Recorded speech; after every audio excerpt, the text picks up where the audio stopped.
মার্কিন প্রেসিডেন্টকে বহনকারী বিমানটি পৃথিবীর সবচেয়ে আলোচিত বিমান। এর নাম এয়ারফোর্স ওয়ান।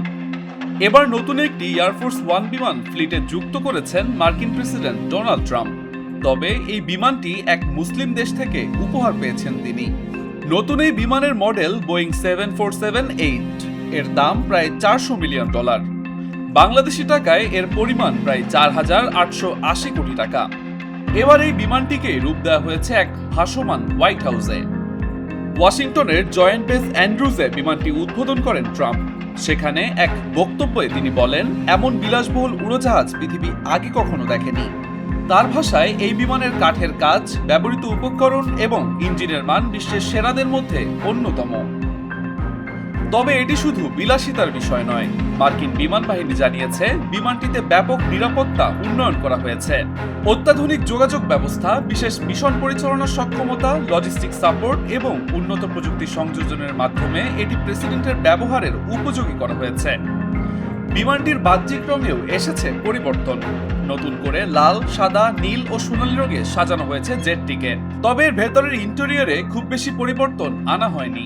এদিকে এই উপহার ঘিরে শুরু থেকেই ছিল বেশ বিতর্ক। 2025 সালে কাতারের রাজপরিবার যখন বিমানটি মার্কিন প্রতিরক্ষা দপ্তরকে উপহার দেয়, তখন রিপাবলিক এবং ডেমোক্র্যাট উভয় দলের রাজনীতিবিদদের একাংশ এর সমালোচনা করেন। তাদের দাবি ছিল, এত উচ্চ মূল্যের উপহার মার্কিন প্রেসিডেন্ট গ্রহণ করলে স্বার্থের সংঘাত তৈরি হতে পারে। একই সাথে এটি তুলতে পারে সাংবিধানিক প্রশ্ন। কারণ যুক্তরাষ্ট্রের ফেডারেল আইন অনুযায়ী সরকারি কর্মকর্তারা সাধারণত মাত্র $480 পর্যন্ত মূল্যের উপহার গ্রহণ করতে পারেন। তবে হোয়াইট হাউসের দাবি বিমানটি গ্রহণ করা সম্পূর্ণ বৈধ।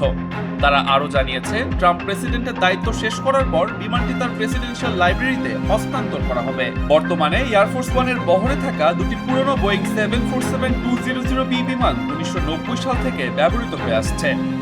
নতুন বিমান যুক্ত হওয়ার ফলে পুরনো একটি জেটকে ইতোমধ্যেই অবসরে পাঠানোর ইঙ্গিত দিয়েছে হোয়াইট হাউস।